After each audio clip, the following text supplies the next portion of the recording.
Hello बच्चों, welcome to my YouTube channel Sunita Srivastava Gyanshala. और बच्चों, हम लोग क्लास 7th में आज करेंगे अभ्यास कार्य पुस्तिका में विज्ञान की इकाई 10 जीवों में उत्सर्जन। बच्चों, हम जब चाय बनाते हैं तो चाय पत्ती छानकर फेंक देते हैं और चाय पी लेते हैं। चाय पत्ती के उपयोग के बाद अनुपयुक्त जैसे अपशिष्ट अनावश्यक चाय पत्ती को फेंक दिया जाता है। ठीक इसी प्रकार प्रत्येक जीव में श्वसन, पाचन क्रिया, प्रसंचरण आदि प्रक्रियाएं होती हैं। इनके परिणाम स्वरूप कई ऐसे पदार्थ बनते हैं जो शरीर के लिए अनावश्यक एवं हानिकारक होते हैं।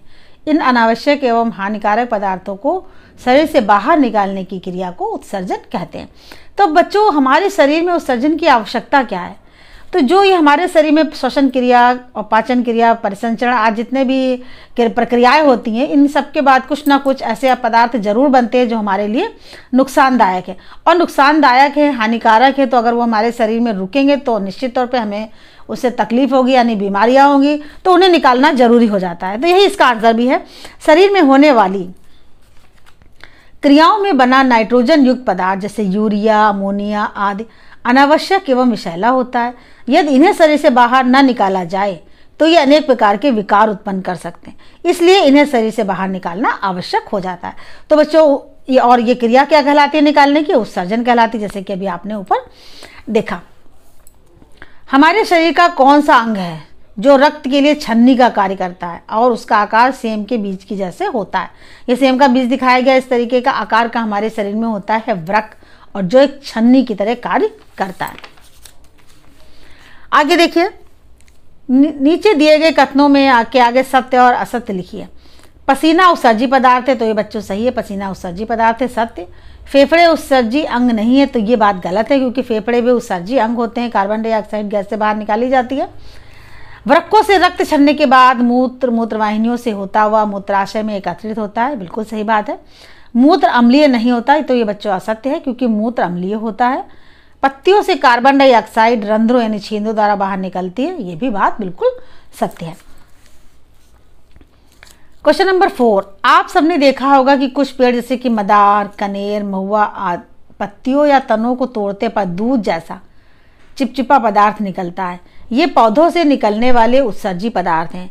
इसी प्रकार निम्नलिखित में से पौधों से निकलने वाले उत्सर्जी पदार्थों के नाम छांटकर लिखने।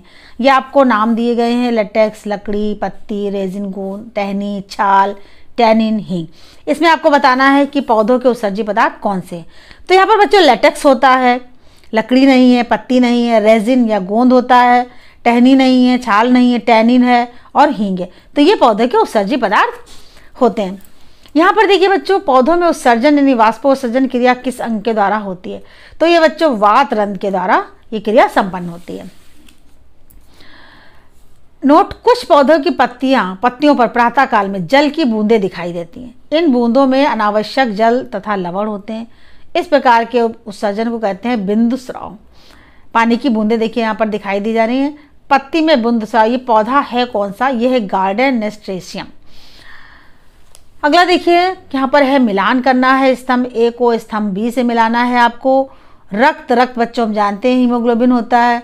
त्वचा में मिलेनिन पाया जाता है। मूत्र में यूरोक्रोम होता है और मल में इस्टकार्बिलिन होता है। तो इस तरीके से स्तंभ का और ए और बी को हमने मिला दिया। यहाँ पर सुमेलित करना है जंतु और उनके उत्सर्जी पदार्थों को। मनुष्य में यहाँ पर कौन सा अंग होता है? वृक्क होता है। उत्सर्जी अंग दिए, उत्सर्जी अंग की बात की गई है। मनुष्य में वृक्क होता है, चपटे क्रम में अधिवृक्क होता है, केचुआ में होता है उत्सर्जिकाएं और कीट में होता है मैलपीगी नलिकाएं। तो ये जंतु हैं और इनके ये उत्सर्जी अंग हैं। यहाँ पर देखिए बच्चों, सही शब्द लिखिए, यानी जंतु दिए गए हैं, उत्सर्जी पदार्थ लिखिए। यहाँ ऊपर आपको उत्सर्जी अंग लिखने थे, यहाँ पर उत्सर्जी पदार्थ आपको लिखने। मछलियाँ स्पंज, इनका उत्सर्जी पदार्थ होता है अमोनिया।